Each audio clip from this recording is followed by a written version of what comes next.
किसान भाइयों, सरसों की टॉप से टॉप वैरायटी आप ले लेना, लेकिन खाद की मात्रा अगर सही अनुपात में नहीं डाली तो पैदावार ज्यादा नहीं निकलेगी। ये बात अपने ध्यान में रखना।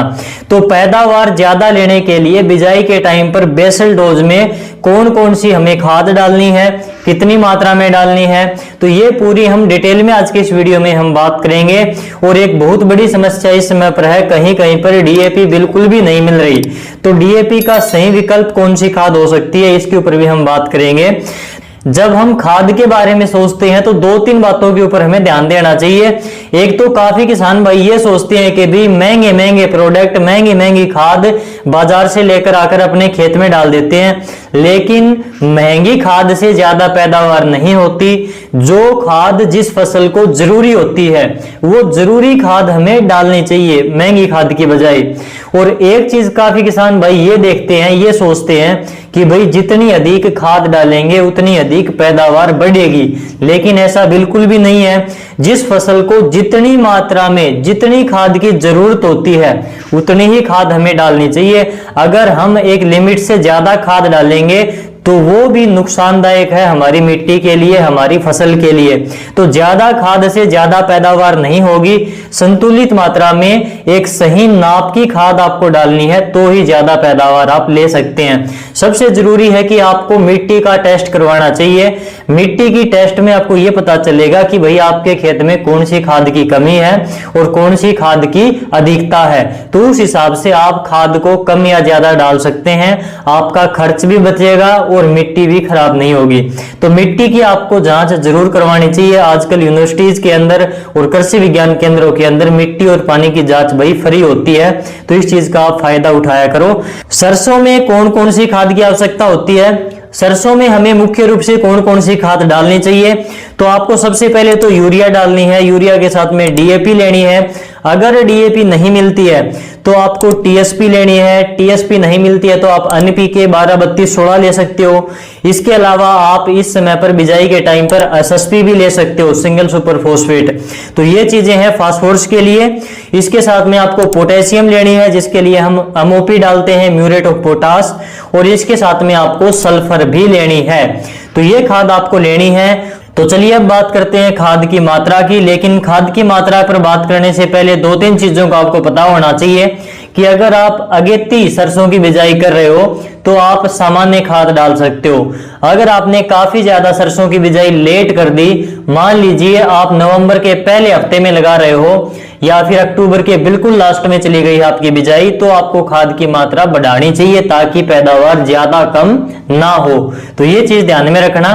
दूसरी बात, अगर आपने गोबर की खाद डाल रखी है खेत के अंदर या फिर आपके खेत में जान है यानी कि मिट्टी अच्छी है, आपके खेत की ताकतवर मिट्टी है, तो आप खाद की मात्रा जो मैं आपको बता रहा हूं वीडियो के अंदर उसमें से भी कम डाल सकते हो। अगर मिट्टी हल्की है तो जो वीडियो के अंदर मैं मात्रा आपको बता रहा हूं ये आपको डालनी है। ये मात्रा मैं आपको ज्यादा से ज्यादा बता रहा हूं, इससे ऊपर आपको खाद नहीं डालनी चाहिए, नहीं तो उससे अगले साल और भी ज्यादा आपको डालनी पड़ेगी। ये बात आपको ध्यान में रखना। और खाद की वैसे ही शॉर्टेज होती जा रही है, टाइम पर मिल ही नहीं रही, तो ये आपको ध्यान में रखना है। खाद का बैलेंस बनाकर आपको चलना पड़ेगा उर्वरकों का। तो चलिए अगर हम यूरिया की बात करें तो 25 से लेकर 50 किलोग्राम तक यूरिया आप 1 एकड़ में डाल सकते हैं। 25 कब डालनी है और 50 कब डालनी है ये डिपेंड करेगा कि आप डीएपी डाल रहे हो, एसएसपी, टीएसपी या एनपीके डाल रहे हो, क्योंकि इनमें से कुछ खाद के अंदर पहले से नाइट्रोजन है तो उसमें यूरिया की मात्रा कम डलेगी। जैसे कि अगर हम डीएपी की बात करें तो डीएपी में 18% नाइट्रोजन होती है और इसके साथ में 46% फास्फोरस होती है। तो नाइट्रोजन 18% इसमें पहले से है तो यूरिया आपको इसमें कम डालनी है। 20 से 25 किलोग्राम यूरिया आप डीएपी के साथ में डाल सकते हो 1 एकड़ में। और डीएपी हम क्यों डालते हैं? फास्फोरस के लिए। फास्फोरस पौधे में जड़ का विकास करती है, तने का विकास करती है, फुटाव ज्यादा होता है, टहनियां मजबूत होती हैं, तो हमारी फसल की पैदावार बढ़ जाती है। तो ये ध्यान में रखने वाली बातें हैं।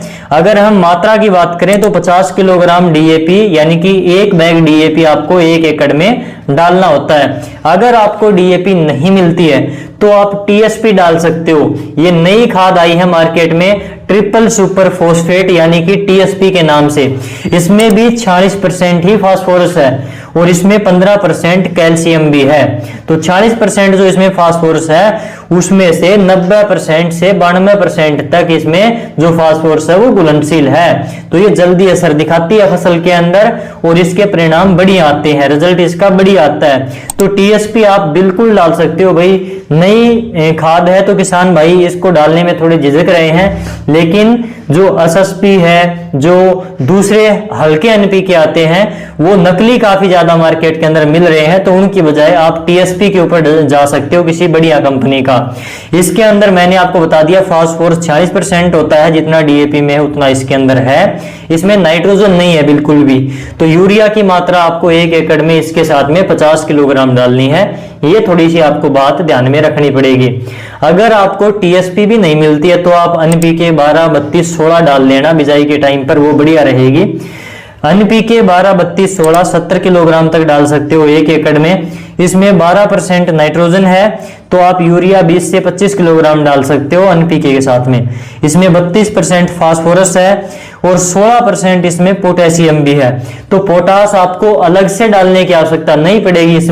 इसमें नाइट्रोजन भी है, फास्फोरस भी है और पोटास भी है, तीनों प्राथमिक पोषक तत्व हैं। तो ये ध्यान में रखना। अगर एनपीके भी नहीं मिलती है, टीएसपी भी नहीं है, डीएपी की भी शॉर्टेज है, तो आप एसएसपी की तरफ जा सकते हो, सिंगल सुपर फोस्फेट की तरफ। कोई बढ़िया कंपनी की ही लेना, क्योंकि एसएसपी में नकली होने की शिकायत सबसे ज्यादा रहती है और बहुत ज्यादा छापे पड़ते हैं तो कंपनियां फर्जी निकलती हैं। बहुत सारी कंपनियां बंद भी हो गई एसएसपी की वजह से, जिसमें नकली पाई गई थी। तो एसएसपी की मात्रा की बात करें तो इसमें 16% होती है भाई फास्फोरस और 11% इसमें होती है सल्फर और इसमें 21% होती है कैल्शियम। तो ये कैल्शियम वाला आपका इसमें प्लस पॉइंट है और इसके साथ में सल्फर है। तो सल्फर भी आपको अलग से डालने की आवश्यकता नहीं पड़ेगी, इसमें 11% पहले से ही है।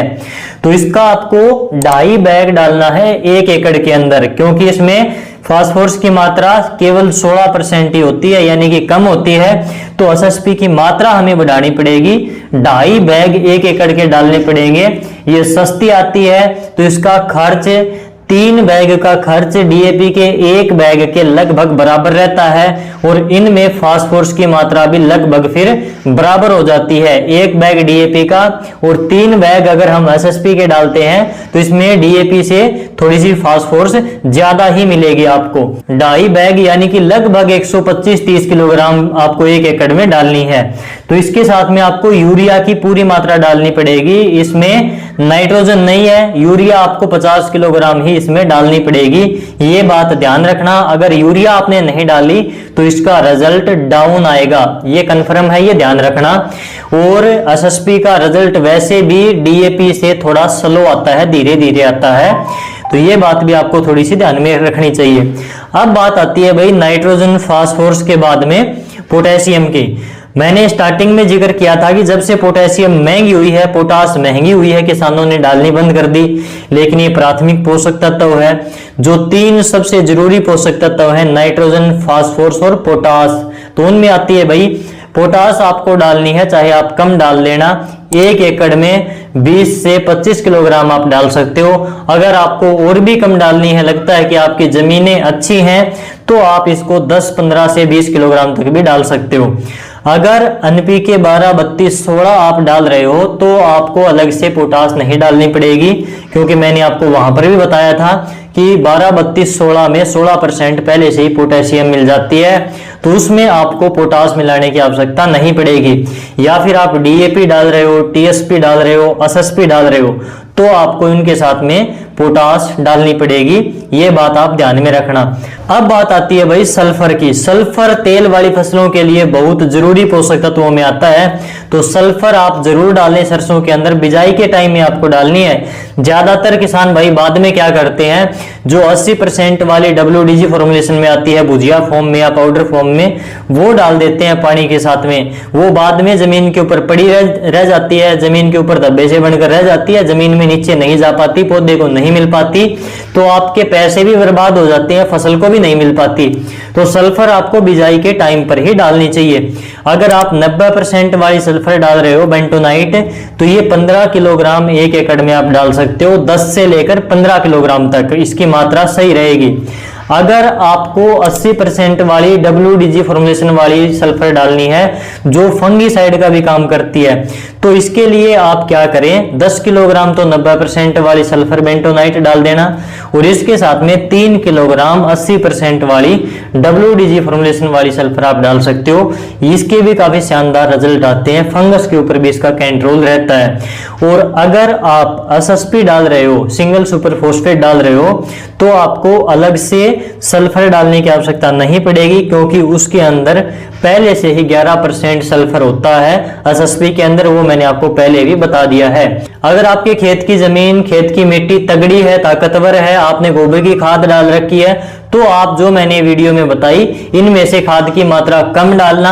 अगर मिट्टी कमजोर है या फिर आप बिल्कुल ही लेट बिजाई करते हो, तो जो मैंने वीडियो के अंदर मात्रा बताई जिन खादों की, वो आपको पूरी डालनी है। तो सरसों की पैदावार आपकी बढ़िया से बढ़िया निकलेगी, खाद की कोई कमी नहीं रहेगी। तो इस वीडियो को अधिक से अधिक किसानों तक शेयर करना, चैनल को आपने सब्सक्राइब कर ही दिया होगा।